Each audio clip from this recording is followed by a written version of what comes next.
And अब तो जो इसराइल के मिनिस्टर्स हैं इंक्लूडिंग नेतन्याहू, वो ये बोल चुके हैं कि भाई चाहे जो हो जाए, टर्की को हम बेसिस नहीं बनाने देंगे सीरिया में।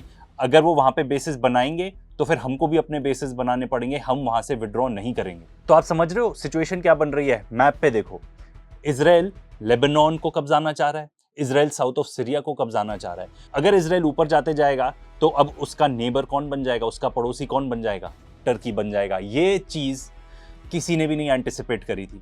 तो अब टर्की को क्या लगता है कि भाई हमको इस चीज को काउंटर करना है, तो उनको लगता है कि भाई ये जो नई सीरियन एडमिनिस्ट्रेशन है ना, हम इसको बैक करते हैं।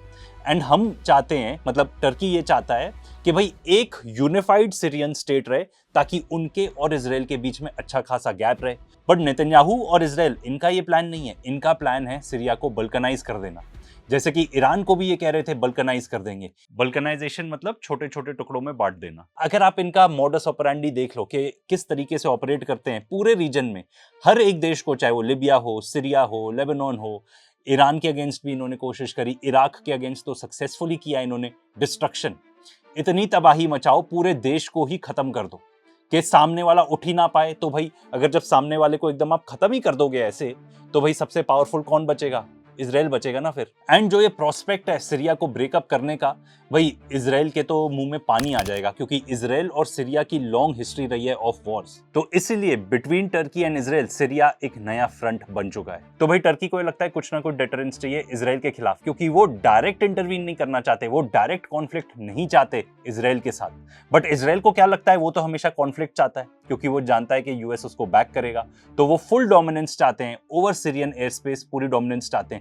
सीरिया का जो भी एयर डिफेंसेस थे, रेडार्स थे, जो कुछ भी था, वो सब कुछ उन्होंने डिस्ट्रॉय कर दिया था पहले ही, जब वो लंबी चौड़ी स्ट्राइक्स करी थी। एंड ये सब डिस्ट्रक्शन क्यों किया था, जितने भी बेसेस थे सीरिया में, क्यों? क्योंकि टर्की घूम रहा था सीरिया में कि भाई यहाँ पे कौन से ऐसे बेसेस हैं, सीरिया के बेसेस जिसको हम कब्जा सकते हैं, हम अपना बेस बना सकते हैं for a deterrence against Israel. तो इसराइल ने क्या किया, टर्की को ही एक एग्जिस्टेंशियल थ्रेट बना दिया। इनके लिए सब एग्जिस्टेंशियल थ्रेट है कि अगर सामने वाला जिंदा रहेगा तो वो मुझे मार देगा। ठीक है, ये मेंटली इल जो लोग होते हैं ना, उनके सिम्टम ऐसे ही होते हैं। तो इनको लगता है गाजा में हमास एग्जिस्टेंशियल थ्रेट है, लेबनान में हिजबुल्लाह एग्जिस्टेंशियल थ्रेट है, इनके लिए पैलेस्टीन ही एग्जिस्टेंशियल थ्रेट है।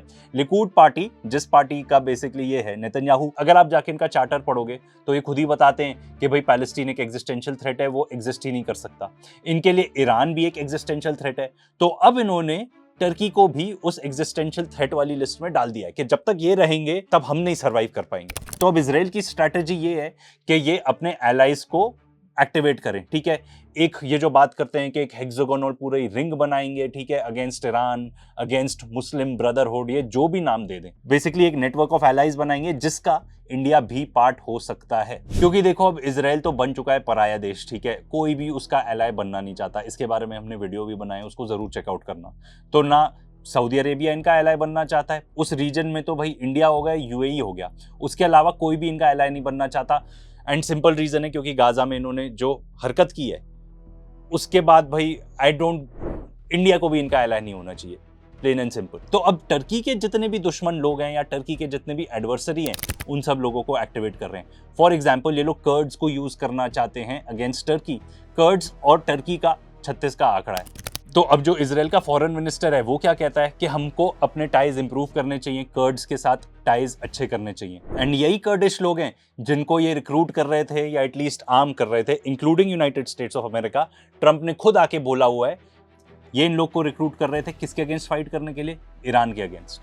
तो अब वही सेम टैक्टिक यहाँ पर यूज करी जा रही है। सिमिलरली ग्रीस और साइप्रस को भी एक्टिवेट किया जा रहा है। इसराइल एंटी डिफेंस सिस्टम दे रहा है साइप्रस को, एंड ये कोई ऐसा वैसा ही एंटी डिफेंस सिस्टम नहीं है, इसमें लंबी चौड़ी कैपेबिलिटी है सर्वेलेंस की। ये जो पर्टिकुलर सिस्टम्स हैं ये स्पाई कर सकते हैं Turkish air and land forces के ऊपर, एंड इसका जो पर्टिकुलर रेंज है वो है अप टू 460 किलोमीटर्स। तो ये टर्किश एयर स्पेस को अच्छे से मॉनिटर कर सकता है। एंड देखो टर्की एंड सदर्न साइप्रस के बीच में ऑलरेडी प्रॉब्लम्स रही हैं, पहले कॉन्फ्लिक्ट रहा है। They almost came to war in 1997। तो इसराइल को लग रहा है हम इन सब लोगों को एक्टिवेट कर दें, इन सब लोगों के साथ दोस्त बना लें। एंड इकोनॉमिक वॉरफेयर भी एक मोटिव है।